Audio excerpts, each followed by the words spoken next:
안녕하세요, 트래블튜브. 오늘은 현재 중국 지방에서 가장 걱정하던 일이 터져버린 이유라는 주제로 얘기해보겠습니다. 중국 전역에 만연하고 있는 문제가 터지면서 앞으로 이러한 유형의 프로젝트가 크게 문제가 될 수 있다는 전망도 나오고 있습니다.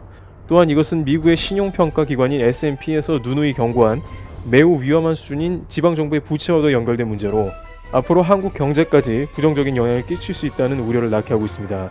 바로 그것은 민간 자본과 지방정부의 중개인 역할을 하던 중국 저장성 항저우의 부동산 개발 기업 JC그룹이 실질적인 파산 상태를 맞으며 투자했던 수백 명의 투자자들이 항저우시의 공안 당국에 탄원서를 제출한 것입니다.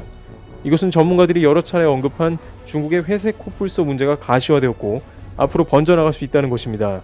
홍콩의 S&P는 사회 통제가 엄격한 중국임에도 이러한 대규모 탄원이 이루어진 것은 JC그룹 사업의 특성 때문이라고 할 수 있다고 말합니다.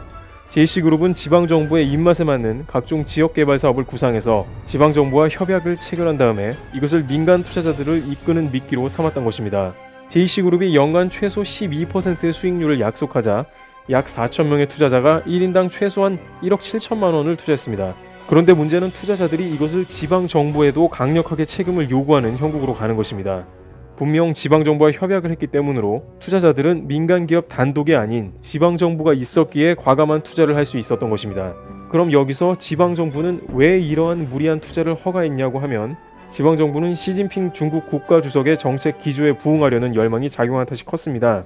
중앙정부는 2050년까지 현대화 사회주의의 강국을 목표로 낙후한 농촌 지역의 개발을 강도 높게 추진할 것을 요구했습니다. 그러나 지방정부는 안 그래도 각종 인프라 사업 등으로 재정이 없고 적자에 시달리면서 이런 민관 협력 프로젝트를 통해 자금을 조달하는 사례가 이번 항저우 JC그룹뿐만이 아니고 중국 전역에서 속출했습니다. 따라서 투자자들은 결국에는 지방정부가 책임을 지라고 강력하게 요구하는 것이죠.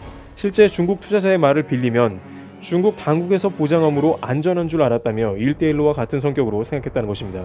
S&P는 이러한 그림자 금융을 통한 자본 조달의 문제점을 여실히 보여줬다면서 언젠가 터질 위험을 뜻하는 용어인 회색 코뿔소 문제가 드러났다고 지적합니다. 중국 정부는 지난 3월에 이러한 민관 협력 프로젝트를 신중하게 추진하라고 지시를 내렸습니다만 이미 너무나 많은 지방정부에서 진행을 해버려 중국 경제의 뇌관으로 지목되고 있습니다. 트래블튜브 여기서 마치겠습니다. 감사합니다.